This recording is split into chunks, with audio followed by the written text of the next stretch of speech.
Pues muy buenas amigos y amigas de Spanish Libertarian, ¿cómo estáis? Seguimos con las entrevistas, que es un poco el eje de este canal, lo que más disfruto.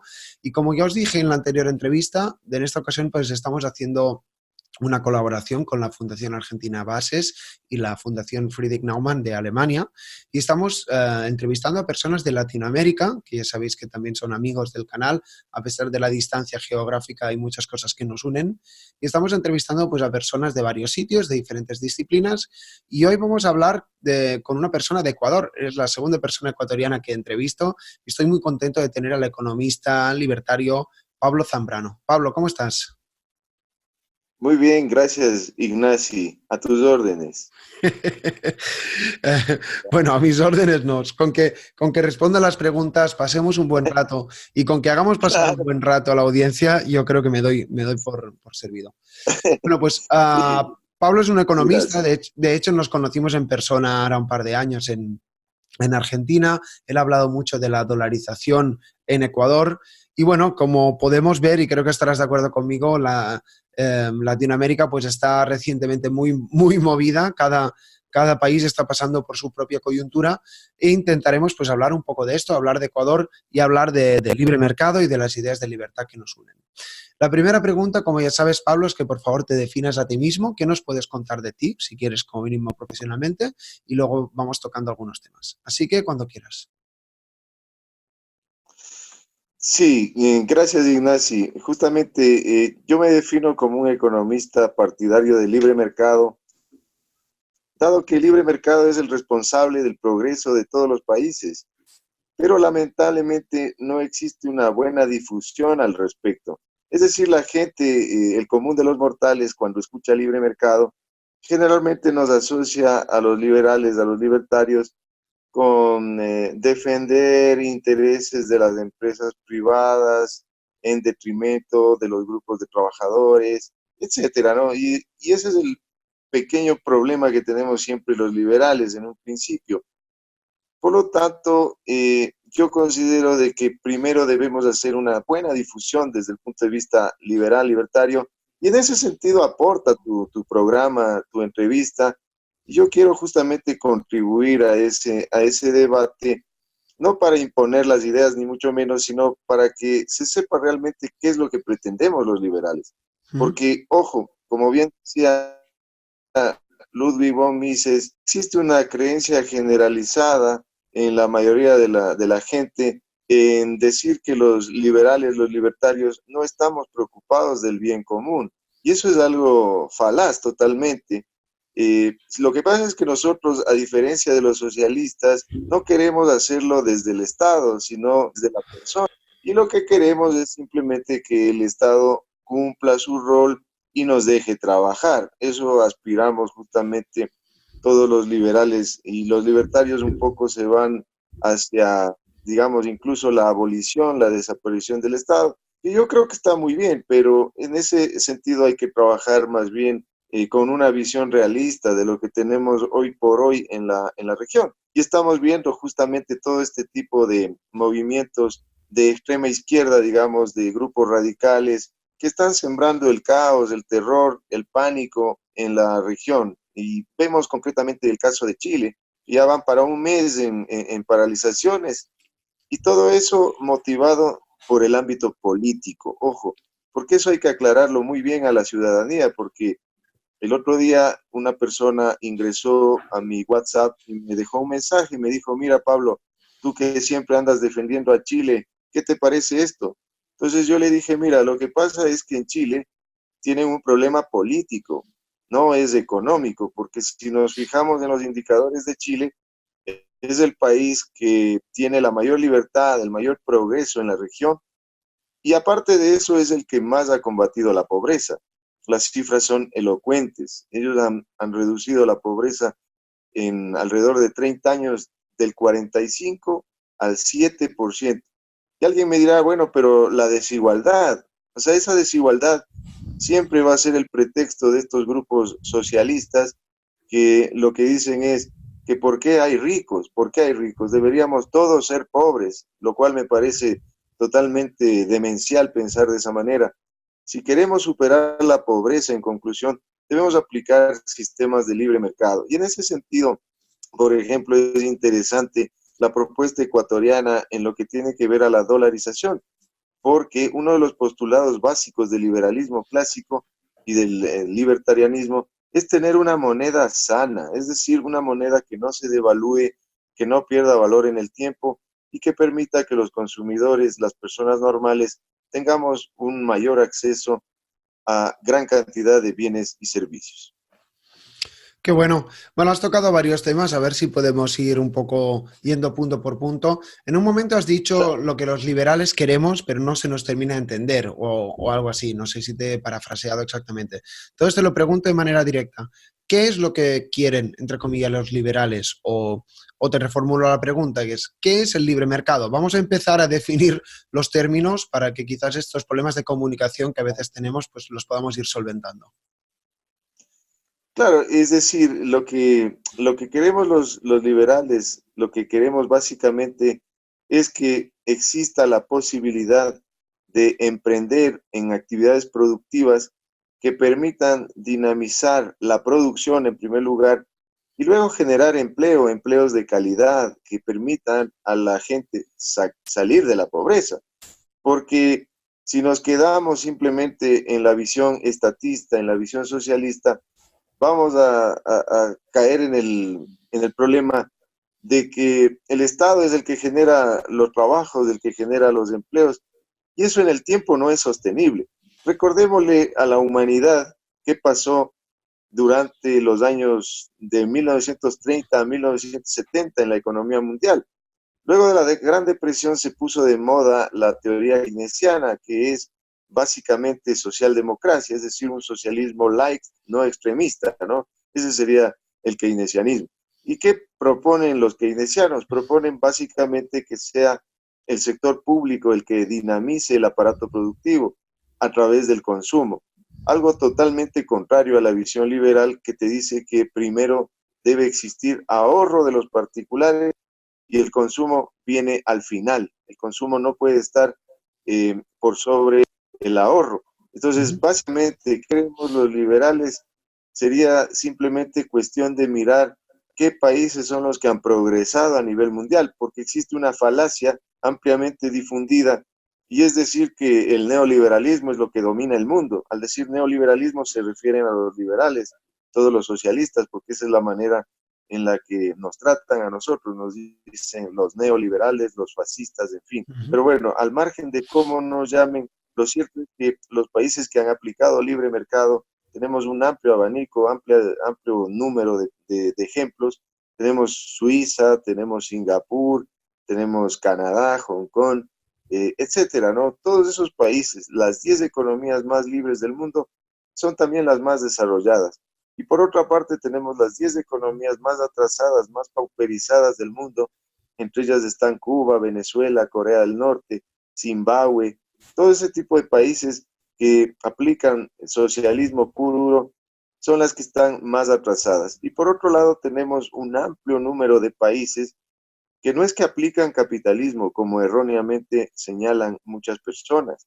Ellos lo que aplican es un híbrido, un sistema de economía mixta que combina una parte de socialismo con otra parte de capitalismo, pero un capitalismo malo, un capitalismo que se orienta única y exclusivamente a favorecer grandes transnacionales, corporaciones multinacionales, en fin.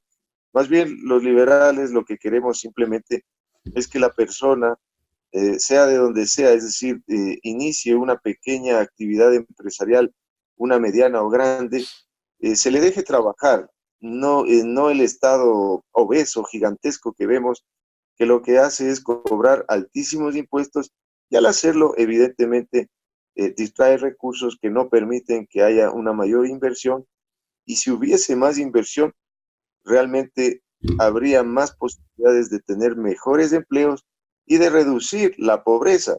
Eso es lo que en realidad nos preocupa a los liberales, eliminar la pobreza. O mejor dicho, eliminar es difícil, ¿no? Pero al menos reducirla. Pero si nosotros comparamos, por ejemplo, todos estos socialistas o defensores de pobres, lo que hacen es más bien generar más pobres.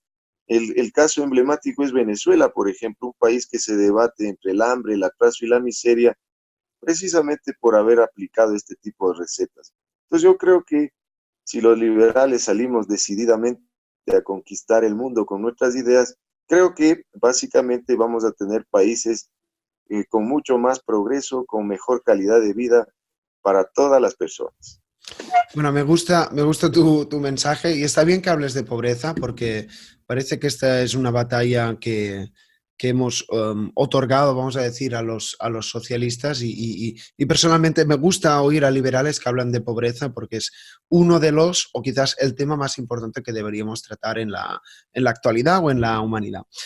Dicho esto, me gustaría hacerte la pregunta contraria. Si hemos definido el libre mercado, me gustaría que pudiéramos definir por qué entiendo que tu tesis es esta, ¿por qué la planificación central no funciona desde tu punto de vista? O hablamos de la superioridad, no sé si tanto material como moral, incluso del sistema que tú defiendes. Vamos a intentar entender y definir la tesis contraria.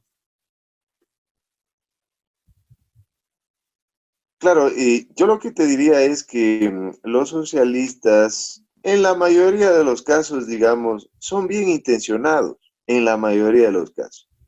El problema con los socialistas es que hay dos grupos, digamos. Hay un grupo de socialistas que lo llamaría el grupo dirigencial, ¿no? El grupo de directivos del socialismo. Estos directivos del socialismo, ellos sí son unos farsantes, digamos, porque ellos saben realmente que el socialismo lo único que ha traído es pobreza, miseria, aumentos de la desocupación, y unos índices de inflación alarmantes, ¿no? Que hacen que las monedas a cada momento se devalúen, por ejemplo. Eso lo saben, vigentes, pero para ellos es políticamente correcto, digamos, mantener a la gente desinformada. El problema es el amplio número de seguidores del socialismo que son gente, como te dije, de buenas intenciones, pero completamente desinformados. Y esto te lo digo en mi calidad de profesor de la Universidad Central del Ecuador, que es una universidad básicamente de izquierda, ¿no? De ideas de izquierda y de centro izquierda, desde Marx hasta Keynes, digamos. Pero cuando yo voy con el discurso liberal, en un principio, digamos, ellos me rechazan, ¿no? Al principio, pero cuando ya se les va presentando cómo son las cosas, cómo ellos van viendo qué países son los que progresan, qué sociedades son las que se atrasan, en fin, se dan cuenta que en realidad han sido víctimas de la mala información y de la desinformación. El socialismo ya se cayó, digamos, en 1989, el socialismo más radical, que es el socialismo marxista, ya se cayó en el muro de Berlín, digamos. Pero nos quedó todavía ese rezago intervencionista que viene de las ideas keynesianas, básicamente. ¿Y por qué tienen tanto éxito las ideas keynesianas? Por lo que te decía en un inicio, los dirigentes, que son políticos profesionales, saben cómo vender ese discurso y le han convencido a la gente de que, viendo, por ejemplo, doctrinas de libre mercado, los únicos que se enriquecen son los grandes oligarcas, digamos, la gente que tiene dinero. Y eso es totalmente falso. Más bien al contrario, cuando se aplican políticas de libre mercado que básicamente tienen que ver con defender la empresarialidad, la libre competencia, tener una moneda sana, como ya te dije, la libertad económica, en fin. Tenemos mucho más progreso en relación a esos países que no aplican estas ideas. Y el ejemplo más glamoroso es el de Venezuela, ¿no? Pero también tenemos otros ejemplos. El caso argentino. Y justamente tú al inicio dijiste que esta entrevista es por pedido de la Fundación Bases con sede en Argentina, un país al que admiro muchísimo por su belleza. O sea, Argentina es un país hermoso realmente, pero este país hermoso ha sido destruido por el socialismo, por el intervencionismo.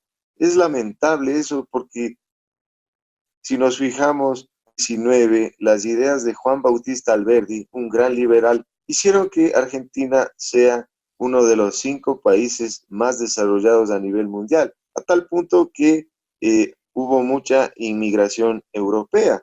Y hoy por hoy eso no sucede debido a que las élites políticas han preferido el populismo, el socialismo, el intervencionismo, es decir, que el gobierno se haga cargo de la vida, de la libertad y de la propiedad privada de las personas, lo cual evidentemente la ha estancado a esta hermosa nación argentina.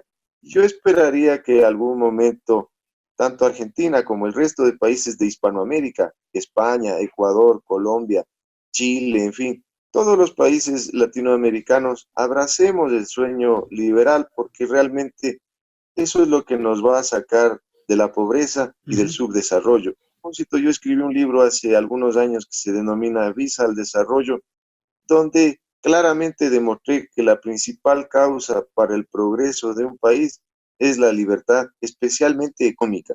Porque si no hay libertad económica, no puede haber libertad de expresión tampoco. Imagínate tú si el gobierno es el dueño de los principales canales de televisión, de las emisoras, de los medios impresos, en fin. No puede haber en ese momento libertad de expresión. Por lo tanto, la libertad económica es la principal libertad de todas. De hecho, Ludwig von Mises señaló una frase muy importante y muy corta y contundente, que dice, si se pudiera condensar el liberalismo a dos simples palabras, esta sería la propiedad privada. Entonces, la propiedad privada es la que te da origen a todas las demás libertades. Por lo tanto, creo que está en nosotros los liberales hablar con la gente, especialmente, como te decía, con los desinformados, porque, claro, con los fanáticos ya no puedes conversar, porque ellos simplemente lo único que hacen es lanzar piedras, quemar llantas, es decir, armar el caos, el conflicto, ¿no? Son grupos terroristas, pero ventajosamente yo diría que ellos solamente representan un 5% de la población a nivel hispanoamericano, considero yo, porque he viajado por algunos países y me he dado cuenta que la mayoría de la gente no es que rechaza el liberalismo, la libertad económica, sino que simplemente no la conoce. De allí está en nosotros, en los liberales, difundir nuestras ideas. Y en ese sentido quiero felicitar a Fundación Bases porque siempre, cada 2 años, organizan un evento importantísimo en Argentina al que aspiro estar en 2020, ¿no? Mientras sigamos difundiendo nuestras ideas liberales de una manera educada, de una manera académica, de una manera correcta, creo que vamos a ganar la batalla de las ideas y ganando esa batalla de las ideas tendremos sociedades más prósperas. Me da muy bien este último punto que has dicho, el de comunicar y hacer entender a la gente. Y también me va bien que hayas hablado de propiedad privada. Te voy a poner un ejemplo. A veces hablo en conversaciones informales sobre estos temas y me da la sensación que algunas personas, quizás neoliberales, vamos a decirlo, estos capitalistas, mal llamados capitalistas, estos empresarios aliados con el poder, han utilizado el nombre de la libertad para realmente quitar los derechos de las personas y me da la sensación que mucha gente cree que el capitalismo realmente es eso. Entonces, vamos un poco, si te parece, hablar de esto. Este sistema capitalismo clientelar, le llamamos en España, no sé cómo le llamáis en Ecuador, ¿cómo se puede desmantelar de alguna manera? ¿Cómo pudiéramos definir qué es y qué no es de liberal? Porque sí que es verdad que mucha gente a veces cree, no, claro, porque el rico puede comprarse una isla y dices, bueno, no es tan fácil comprarse una isla en un sistema de libre mercado de verdad, en el que la propiedad privada, y me va muy bien que lo hayas mencionado, es realmente seria. Lo que pasa es que me da la sensación que esta gente tan rica y poderosa siempre termina pidiendo favores al político y entonces ya sabemos, ambas partes ganan y es el ciudadano el que acaba pagando los platos rotos. Entonces, si te parece, hablemos de este sistema mixto, que quizás no es una etiqueta que me guste, pero creo que ya me entiendes.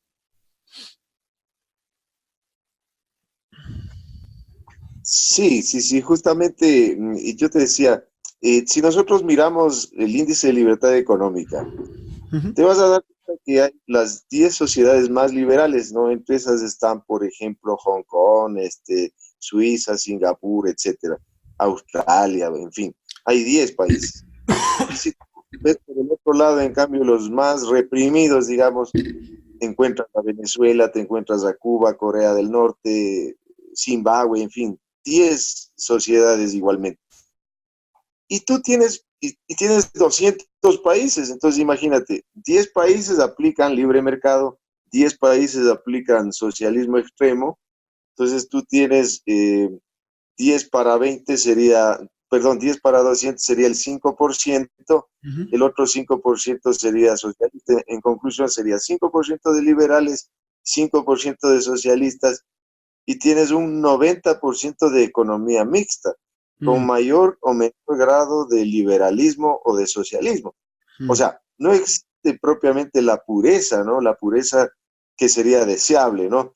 Los que sí aplican, y luego viene un discurso falaz que te mandan los socialistas generalmente, y es decirte, todo extremo es malo, te dicen, ¿no? Entonces, al decirte todo extremo es malo, te están tratando de decir que el capitalismo salvaje no sirve, pero tampoco el socialismo salvaje. Por lo tanto, es necesario una economía mixta, te dicen ellos, una economía intervenida, o como tú bien lo definiste, el capitalismo de amigotes, que suele decir también Juan Ramón Rayo. Claro, yo sigo mucho a los liberales españoles, en fin, y por eso también no me sorprende el calificativo que has utilizado, que me pareció muy acertado. Básicamente, entonces, habría que diferenciar, perdón, entre dos tipos de capitalismo. Este capitalismo intervencionista o mercantilista, llamémosle así, en donde los grupos de poder económico se unen con el poder político para obtener más beneficios sin importarles realmente la suerte de sus respectivas sociedades. Claro que existe ese tipo de capitalismo, pero ese no es el que defendemos nosotros los liberales. Nosotros defendemos un sistema en el que exista total libertad de emprendimiento, libertad de entrada y salida de las diferentes empresas, de las diferentes industrias, y donde evidentemente no salga el gobierno a rescatar, por ejemplo, a bancos que han mm. quebrado, por ejemplo. Eso lamentablemente sucede, ¿no? De que te dicen, mira, hay que rescatarle a este banco porque caso contrario los depositantes son los que van a perder. Y eso no es la realidad. Lo que quiere esta gente simplemente es preservar sus intereses y por ahí somos confundidos ahí ante la imagen, ante la opinión pública. Mm, En ese sentido, como te decía, hay que diferenciar muy bien entre este capitalismo, que sí, ese sí sería capitalismo salvaje, o sea, este capitalismo mercantilista, intervencionista o de economía mixta, ese es realmente el capitalismo salvaje porque no deja progresar a los pequeños, a los medianos, que realmente son la mayoría de la población. Y bueno, tenemos por otro lado este capitalismo liberal que defendemos los liberales como la Fundación Bases, como mi persona y como muchos otros economistas, politólogos, cientistas sociales, en fin. Estamos dedicados a difundir los beneficios del libre mercado. Pero yo creo que también aquí una autocrítica que tenemos que hacernos los liberales, los libertarios, es, por ejemplo, si la gente a nivel, digamos, universal, está acostumbrada a tener un estado gigante que supuestamente le solucione sus problemas, el llamado estado de bienestar, que en realidad más que estado de bienestar es bienestar del Estado, ¿no? Hay que decirlo también claramente. Entonces, la gente quiere este estado de bienestar y lamentablemente no se da cuenta de que ese tipo de sistemas lo único que han causado es que haya más inflación, que haya más pobreza, que haya más desempleo y no solucionan absolutamente nada. Alguien dirá por ahí, pero ¿y cómo es que funciona, por ejemplo, el modelo nórdico? El modelo mm, nórdico funciona porque tienes sociedades que aplican libre mercado en economía, pero tienen políticas de redistribución social. O sea, es algo muy diferente a lo que plantean los socialistas.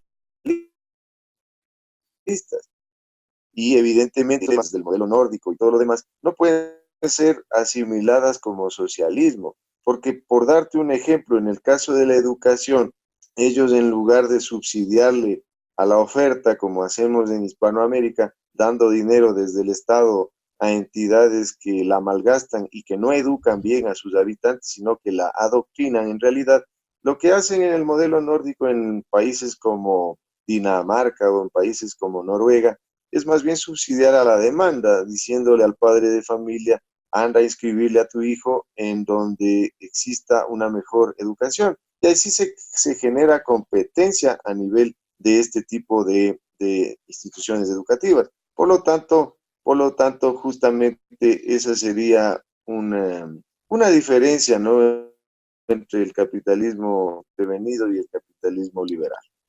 Me va muy bien este punto que has tocado, porque la verdad es que es un poco el tema que quería tratar.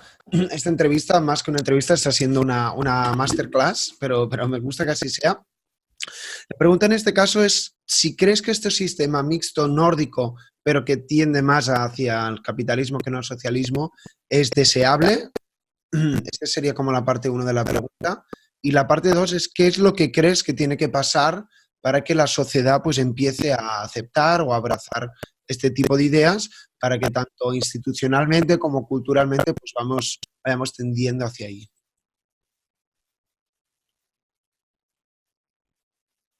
Bueno, sí, efectivamente es muy buena tu pregunta. Y yo aquí reconocería dos tipos básicamente de economía mixta.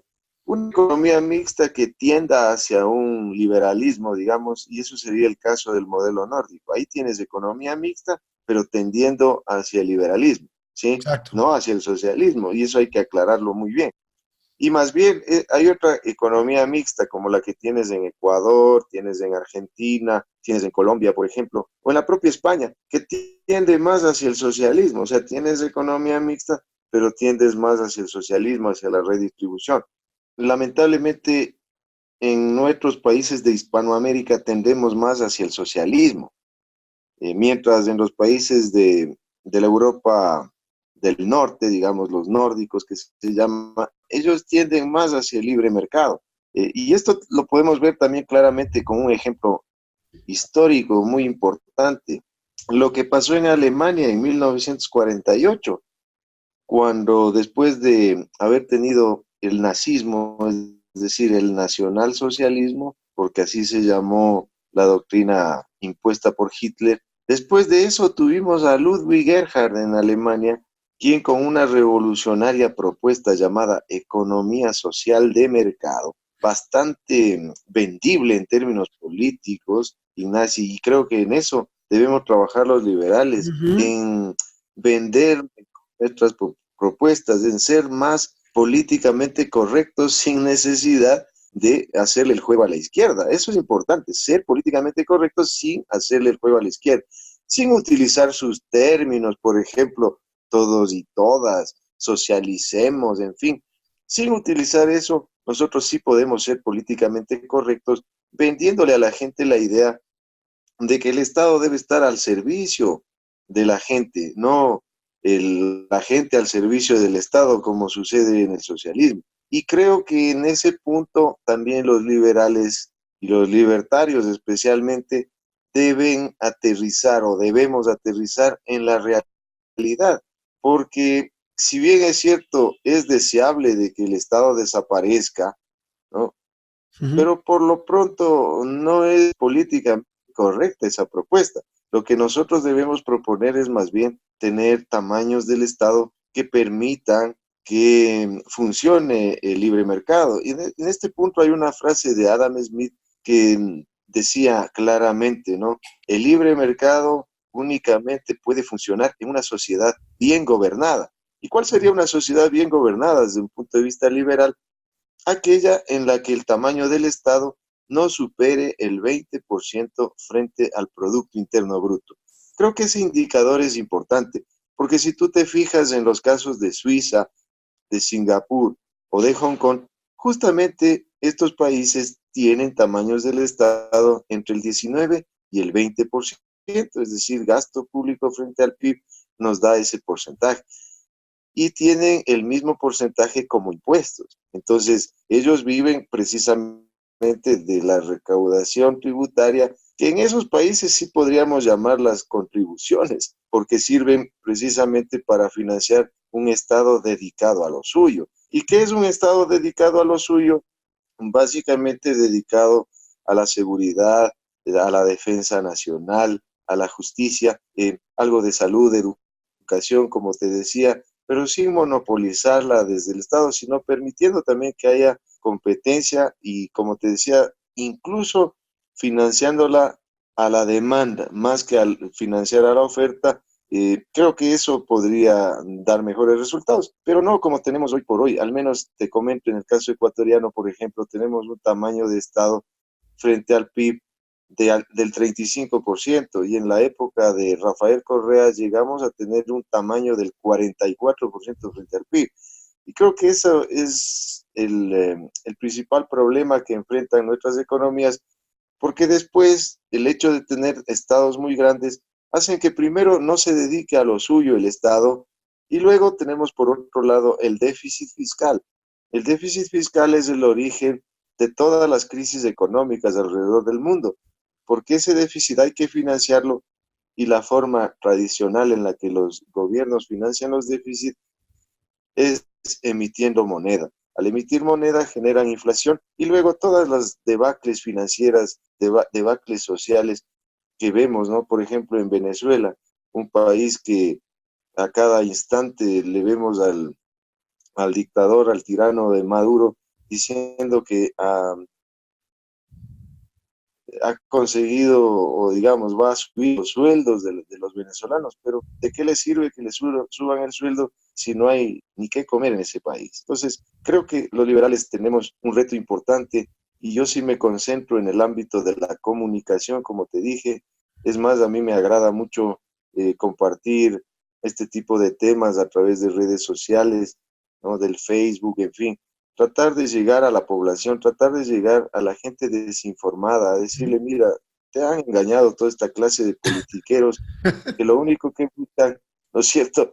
Lo único que buscan es su propio beneficio. Ellos son mucho más egoístas que nosotros los liberales, estos políticos, Claro. porque ellos sí buscan su propio beneficio a costa de los demás. Por lo menos los liberales buscamos nuestro propio beneficio, pero sin perjudicar a los demás. De hecho, perdona, hay una frase que a mí me gusta mucho que dice que es más fácil engañar a alguien que no demostrar que le han engañado. Me da la sensación que a veces nos encontramos en esta disyuntiva, Pablo. Claro, así mismo es. Entonces, ese es el punto. Yo, como te decía, debemos luchar más bien los liberales para hacerle entender a la gente de que realmente el único camino que lleva a la prosperidad sostenible es el del liberalismo. Claro, alguien me dirá, pero bueno, de vez en cuando una intervención del gobierno no estaría mal.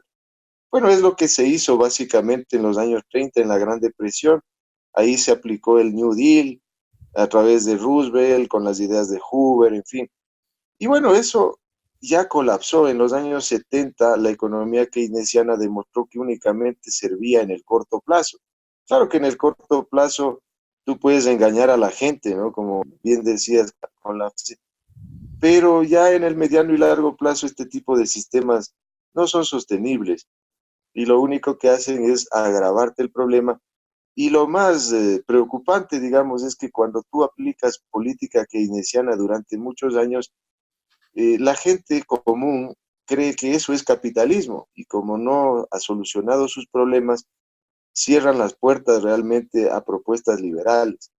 Mira, es halagador de que exista, por ejemplo, en el caso de Brasil, un presidente liberal, él sí liberal, y esperemos que le vaya bien. Yo creo que hasta el momento está haciendo algunas cosas interesantes en su país, y esperaría de que le vaya bien, porque él sí es liberal, y si tiene éxito, evidentemente nosotros también como liberales vamos a poder difundir mejor nuestra doctrina para que la gente acepte nuestras ideas, porque si seguimos con las ideas socialistas, a lo único que vamos a llegar es a situaciones límite, situaciones realmente dramáticas desde el punto de vista de los derechos humanos, hablemos así, como Claro. el caso de Venezuela, ¿no? O sea, y creo que por eso es mejor en ese punto no ser tibios, o sea, no nos quedemos con ser tibios socialdemócratas, ¿no? Que decimos, bueno, nos conformamos con la democracia, nos conformamos que podemos opinar,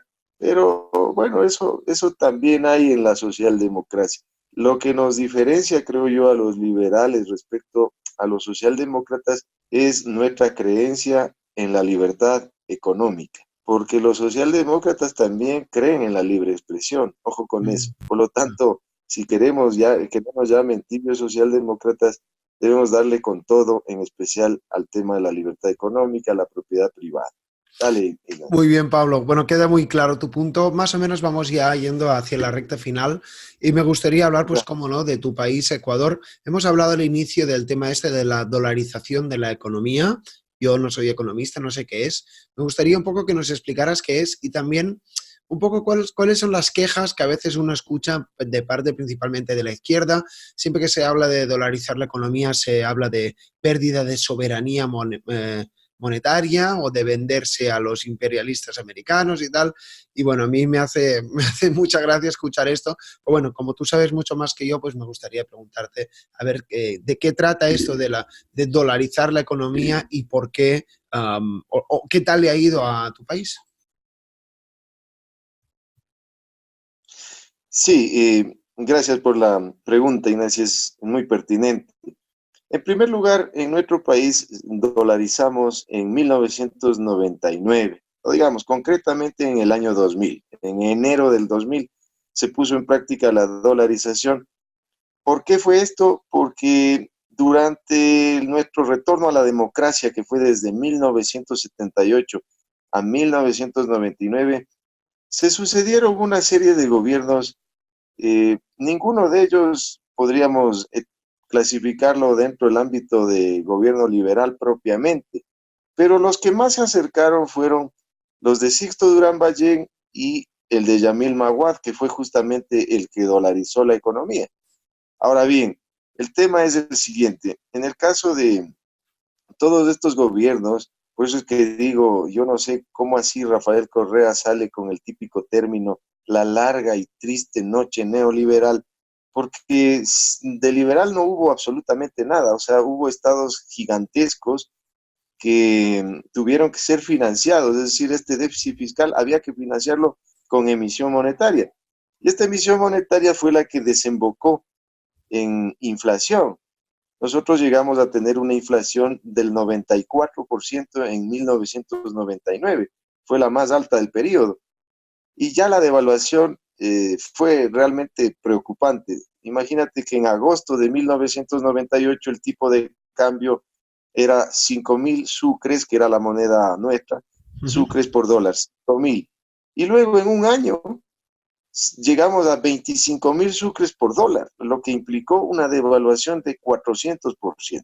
Wow. Entonces, si no hubiéramos dolarizado, los precios internos hubiesen convergido a esta devaluación, ya me puse un poco técnico, pero bueno, hubiésemos llegado a tener una hiperinflación si es que no dolarizábamos.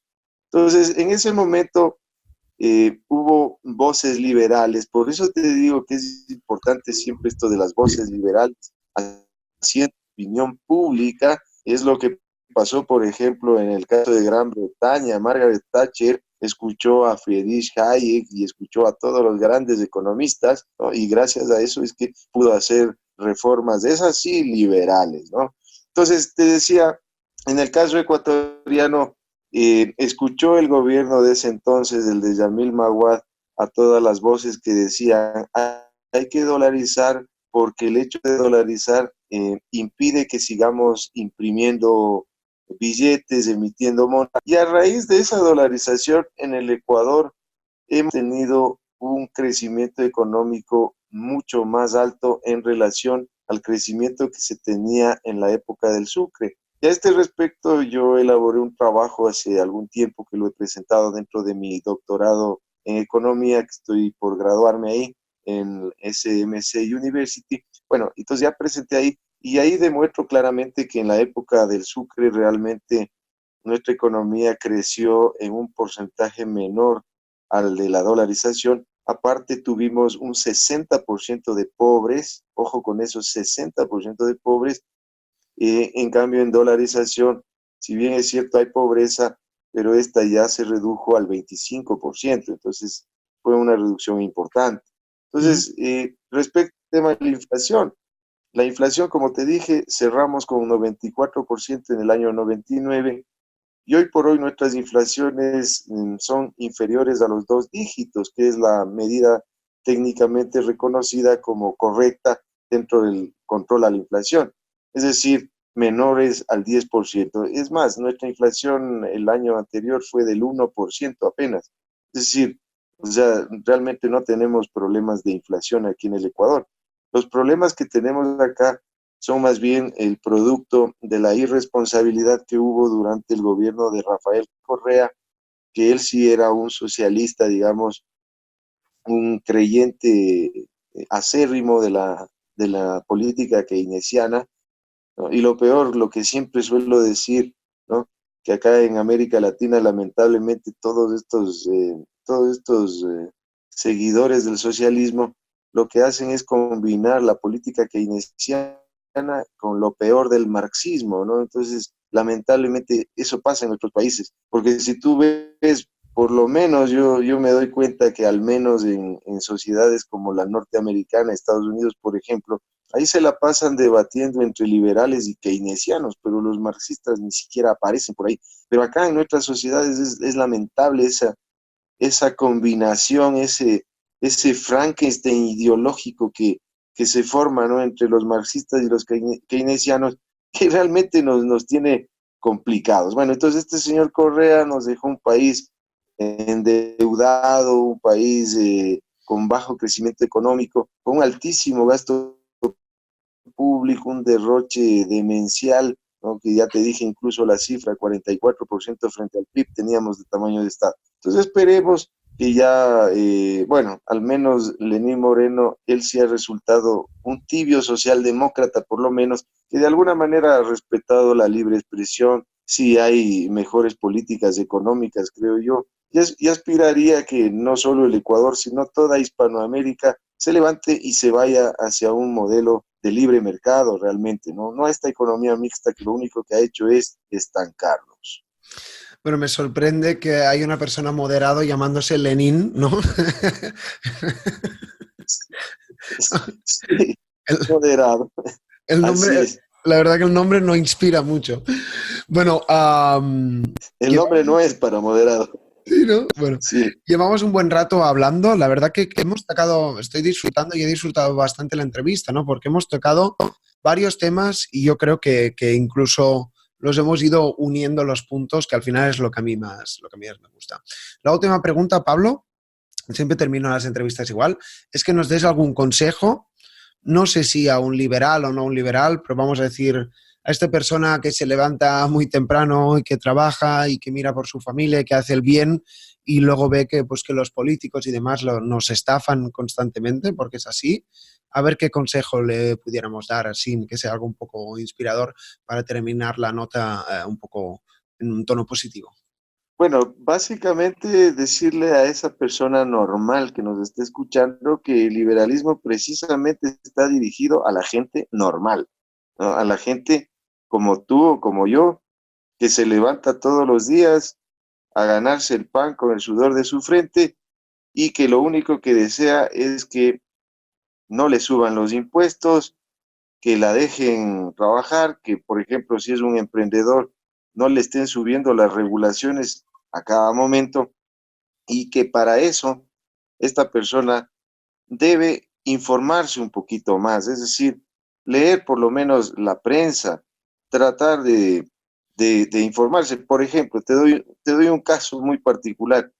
La gente, el común de los mortales, cree que el salario mínimo es beneficioso para el pueblo. Y eso es totalmente contrario, digamos, a lo que dice la economía, ¿no? El salario mínimo lo que hace es generar desempleo, especialmente en las micro y las pequeñas empresas. Por ejemplo, yo soy partidario de decir, pongamos salario mínimo en aquellas grandes empresas, porque incluso las grandes empresas pagan más allá del salario mínimo, porque estas empresas se basan en la productividad de sus trabajadores. Así que yo siempre digo, para que generemos empleo, debemos hacer que el salario mínimo vital no exista. Entonces, a la persona que nos esté escuchando, decirle que se informe mejor para que sepa cuáles son realmente las propuestas de los políticos, porque queramos o no queramos, los políticos siempre van a tener influencia en nuestra sociedad, dado que son ellos los que ejecutan determinadas políticas. Ujú. Y debemos saber si estas políticas son socialistas, lo único que va a pasar es que la cúpula dirigentista se va a enriquecer, mientras el pueblo se va a seguir en pasa en Venezuela. Pero si tenemos en cambio capitalistas, yo sé que es difícil que haya políticos liberales, salvo Bolsonaro en Brasil, en fin. Pero bueno, y Kast en Chile también es un buen ejemplo. Pero podría ser, ¿no? Podría ser que algún momento haya más propuestas liberales y efectivamente informarnos mejor para de esa manera no caer en las redes de estos politiqueros, repitámosle nuevamente el término, de estos politiqueros que lucran en función a la pobreza. Y más bien a ellos no les interesa que la gente salga de la pobreza porque son el caldo de cultivo precisamente para que la ignorancia, el desconocimiento siga votando por ellos. Bueno, Pablo, pues ha quedado muy claro, me gusta tu mensaje y yo creo que has definido de una manera efectiva, vamos a decir, el liberalismo y vaya, que cualquier persona lo ha podido comprender. Pues no sé, antes de que cierre, no sé si quieres añadir algo. Sí, quería agradecerte, Ignacy, por la oportunidad de dirigirme a toda Hispanoamérica y agradecerle también a la Fundación BAS, porque siempre están preocupados de la difusión de las ideas del libro. Eso, y aparte, una pequeña cuñita comercial, si me lo permites. Sí. Estará ya próximamente disponible un libro de mi autoría que se denomina La economía en resumen, que me lo está imprimiendo Unión Editorial de Argentina. Entonces, me gustaría verte en Argentina en el 2020 para entregarte un ejemplar de mi libro autografiado, mi querido Ignacy. Te mando un fuerte abrazo y hasta vernos en Rosario. Eso nada más. A ti también. Dejaremos todos tus links aquí en la descripción y como puedes ver ya sigo teniendo lío aquí, así que te tengo que dejar. Bueno, Pablo, pues muchas gracias. Muchas gracias por tu tiempo y nada, nos vemos muy pronto, ¿de acuerdo? No, gracias a ti, Ignacy. Y me gustaría que me mandes entonces los links, ¿no? Chao. Saludo.